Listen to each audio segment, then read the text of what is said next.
اب ذرا اسلامی تہذیب کا ایک تاریخی جائزہ.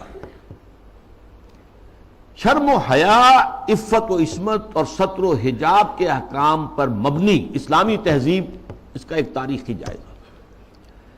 دیکھیے نبی اکرم صلی اللہ علیہ وسلم نے فرمایا تھا، وہ حدیث میں نے شروع میں آپ کو سنائی ہے، بدأ الاسلام غریبا وسیعود کما بدا.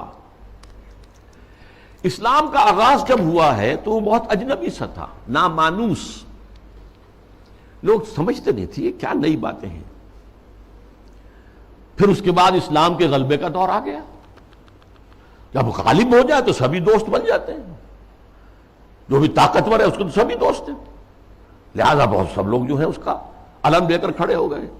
لیکن ان قریب اسلام غریب ہو جائے گا، پھر اجنبی ہو جائے گا. تو جو لوگ اسلام کی اجنبیت میں اس کا ساتھ دیں اور خود بھی اجنبی ہو جائیں، ان کے لیے مبارکباد ہے، تہنیت ہے کہ وہ زمانے کا ساتھ نہ دیں، اسلام کا ساتھ دیں. چاہے کہا جائے کہ یہ بڑے فنڈامنٹلسٹ ہیں، یہ بڑے کٹھ ملا ہیں، یہ بڑے دقیانوسی ہیں، یہ بڑے تنگ نظر ہیں، یہ بڑے رجت پسند ہیں، جو چاہے کہیں، لیکن جو اسلام کے ساتھ چمٹے رہیں گے ان کے لیے فطوبی للغرباء. اب اس کا تاریخی تجزیہ کیا ہے؟ دیکھیے اسلام پر اجنبیت کا پہلا پردہ یا پہلا سایہ تو پڑ گیا خلافت راشدہ کے فوراً بعد. حکومت و ریاست کے میدان میں امرہم شورا بینہم کے بعد ختم ہوئی اور ملوکیت، شہنشاہیت کا آغاز ہو گیا. اب اس کی تفصیل میں اس وقت نہیں جاؤں گا. بنو امیہ، بنو عباس، پھر اس کے بعد جو بادشاہتیں بنی، مغلوں کی حکومت، صفویوں کی حکومت، ترکوں کی حکومتیں، یہ تھی. یہ وہاں پر وہ خلافت کی بنیادی بات یہ نہیں تھی کہ چنو اپنے میں سے بہترین کو اور پھر اس کا حوالے کرو. ان اللہ یامرکم ان تؤدوا الامانات الی اہلہا، جو اہل ہو ان کے ذمہ داریاں جو ہیں ان کے ذمہ لگاؤ. اس کو ختم کر دیا گیا. اب جس کی لاٹھی اس کی بھینس. بنی امیہ کی طاقت زیادہ ہے، عصبیت شدید ہے، لہذا وہ آئے، انہوں نے حکومت قائم کر لی. تو یہ پہلا دور تھا اجنبیت کا، پہلا پردہ پڑا اسلام پر. دوسرا پردہ کچھ عرصے کے بعد جب ملوکیت نے خوب پنجے گاڑ لیے، مضبوطی ہو گئی اور ملوکیت شہنشاہیت میں تبدیل ہو گئی، یہ دور بنو عباس ہے. اس میں معیشت کے میدان میں بھی آ گیا معاملہ.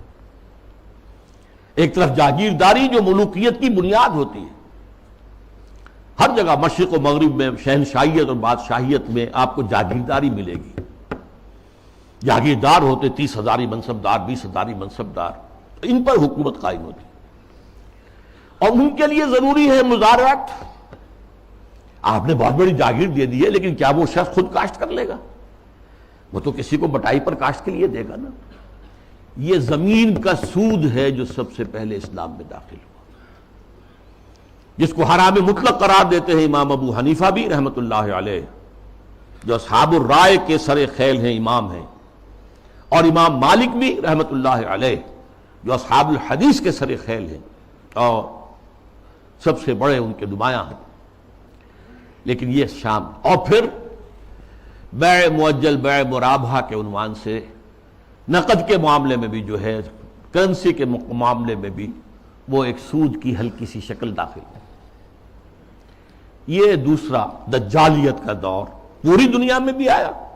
بینکنگ، انٹرسٹ بیسڈ کیپٹلزم، اور کچھ اسلامی ممالک کے اندر بھی جیسا کہ میں نے عرض کیا کہ اس راستے سے چور دروازوں سے داخل ہوا. اب جو اس کا ہے مسئلہ وہ ہے معاشرت اور تہذیب پر. اس کی وجہ کیا ہے؟ اس تمام دور میں مسلمانوں کی تہذیب، ان کا طرز بود و باش، ان کی معاشرت اور ان کا آئلی نظام، ان کا خاندانی نظام، ان کے آئلی قوانین انٹیکٹ رہے. چاہے دور ملوکیت جو ہے بنو امیہ کا تھا، وہ دور ملوکیت بنو عباس کا تھا، اور چاہے اور دوسرے بادشاہوں کے دور تھے، اس میں جہاں ریاست اور سیاست کی سطح پر جو ہے وہ پردہ پڑ گیا، پھر معیشت کے معاملے میں بھی پردہ پڑ گیا. تہذیب وہی رہی، وہی تہذیب.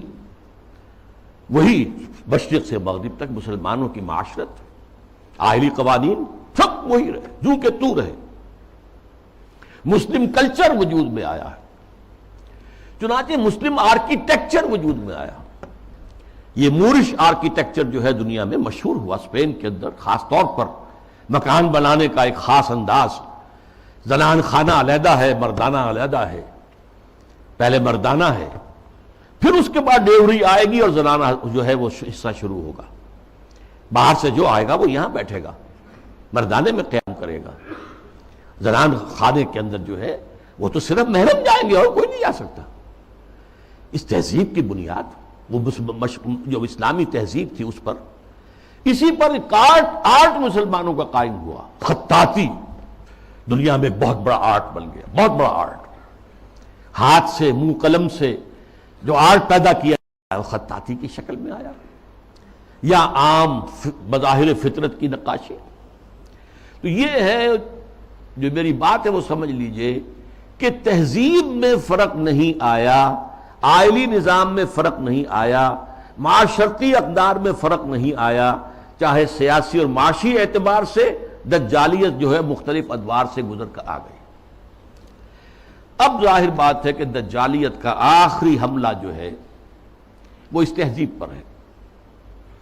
چادر اور چار دیواری کا جو حصار ہے، قلعہ ہے، اس کو توڑ دو، منہدم کر دو، مخلوط معاشرت قائم کرو، بے پردگی، عریانی، فحاشی اور مخلوط معاشرت جو ہے اس کو عام کرو، فروغ دو، پھیلاؤ۔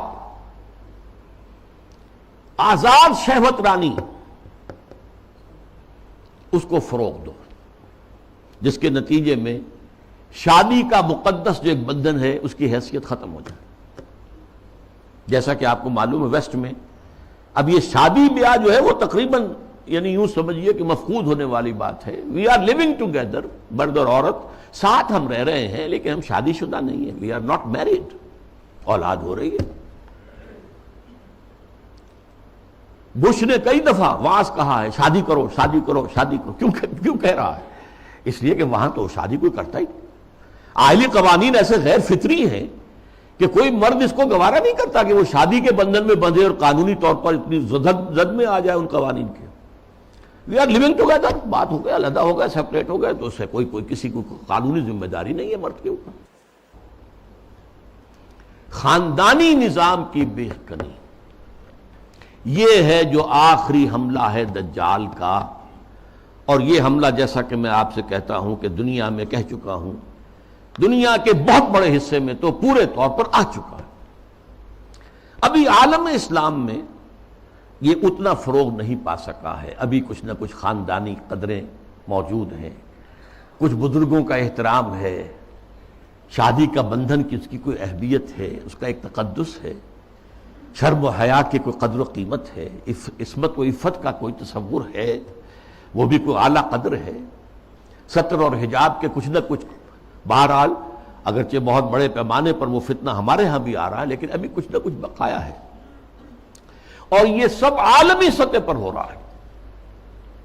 مسلمانوں کی تہذیب کی یہ جڑ اور بنیاد کاٹنے کے لیے ذرا یاد کیجئے، قاہرہ کانفرنس ہوئی سب سے پہلے عالمی سطح پر، ویمن لب، عورتوں کی آزادی کے لیے، پھر بیجنگ کانفرنس ہوئی، پھر بیجنگ +5 کانفرنس ہوئی یونائٹڈ نیشنز آرگنائزیشن کی جنرل اسمبلی کے تحت، اور اس میں کیا سفارشات دی گئیں یہ پہلے بھی میں بیان کر چکا ہوں۔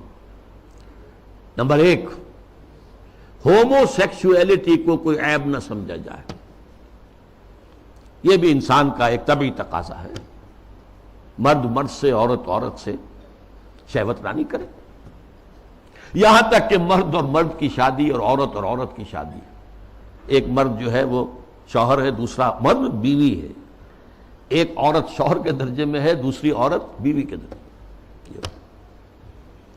اسی طریقے سے یہ جو تم کہتے ہو عصمت فروش عورتوں کو پروسٹیٹیوٹس، یہ بڑا گندا لفظ استعمال کرتے ہو، ان کو اس کو بھی اس کا احترام ہونا چاہیے، وہ بھی ایک پیشہ ہے، ایک محنت ہے، لہذا انہیں کہو سیکس ورکرز، محنت کش۔ جنس کی بنیاد پر محنت کرنے والیاں. آخر کوئی شخص مزدور کام کر رہا ہے، وہ اپنے جو مسل پاور ہے اسے استعمال کر رہا ہے اور پیسہ کما رہا ہے. تو ایک عورت نے اپنے جسم کے ایک اور حصے کو استعمال کیا ہے اور پیسے کما رہی ہے. تمہیں کیا اعتراض ہے؟ کیوں حقارت کی نگاہ سے دیکھتے ہو؟ پھر مرد اور عورت ہر اعتبار سے برابر برابر برابر، شانہ بہ شانہ، وراثت میں برابر کا حصہ. یہ کیا ہے؟ عورت کا حصہ آدھا مرد سے. یہ کیا گواہی عورت کی آدھی مرد سے؟ کیا تو برابر برابر. اور عورت اگر شادی کر کے تمہارے گھر میں آباد ہو جاتی ہے تو اگر وہ گھر کا کام کاج کرے گی تو اجرت لے گی اس پر، اس کو حق حاصل ہے.